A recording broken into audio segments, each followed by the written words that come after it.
Hello.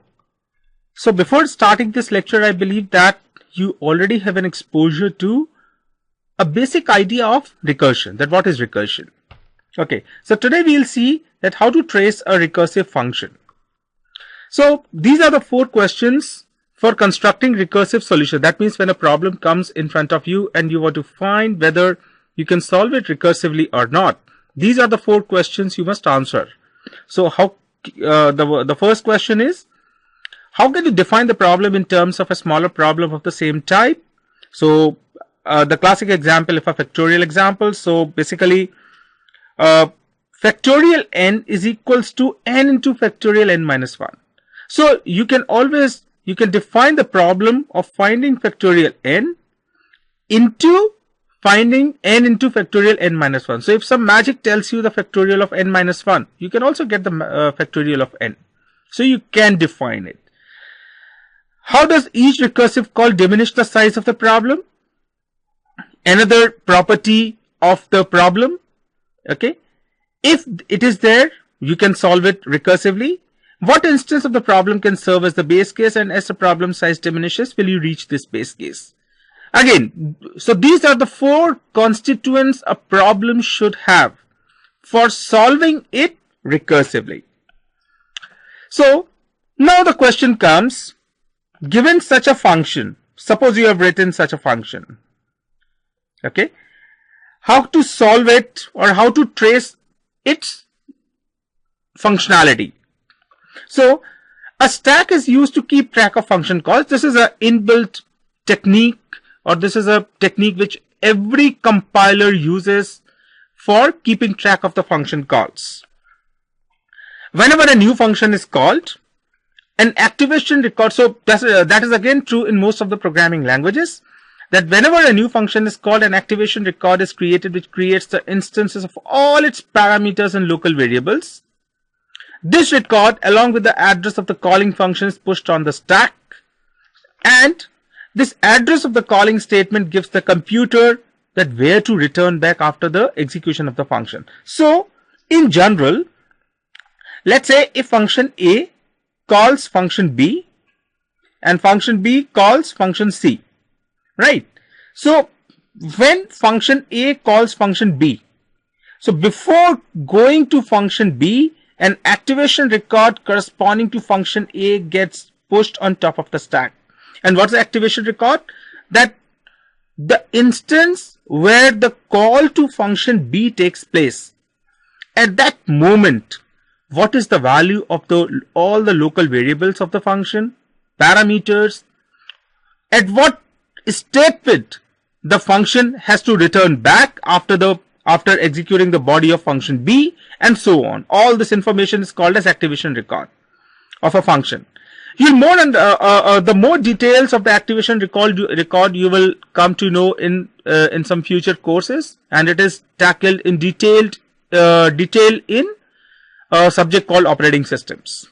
So similarly, when a function B calls function C, an activation record corresponding to function B and the return where to return back gets saved on top of the stack. When function C completes, the activation record from top of the stack is extracted. Control returns to that particular instance or particular returning point. Finally, when function B terminates, it returns to function A. And this is a standard procedure of that how does a compiler or how does a runtime environment calls the functions. So in recursion, instead of calling function A calling function B and function B calling function C, A is calling itself again and again. So the same mechanism is used, stack mechanism, where before calling or before jumping to a function call, the activation record of the present function call gets saved on top of the stack. Okay. So to trace a recursive function, the box method can be used very easily, and this method is a systematic way to trace the actions of the recursive function. It illustrates how compilers implement recursion, and each box in the box method roughly corresponds to an activation record. Okay, so let's see this box method for the simple example of factorial which we are dealing with. So in this step 1, label each recursive call in the body of the recursive function. So just label. So A is a label to the recursive call. It's not fact n minus 1 divided by A. It's a label I have given to this recursive call. So for each recursive call, we use a different label. So there can be more than one labels in a recursive call. So we just label them differently, A, B, C, D, and so on and so forth. Second step is, so basically just a couple of more statements about this step, that these labels help us to keep track of the correct place. That means after the function completes, where to return back. And after each recursive call, we return to this labeled location. Step 2, each time a function is called, a new box represents its local environment. This box corresponds to the activation record.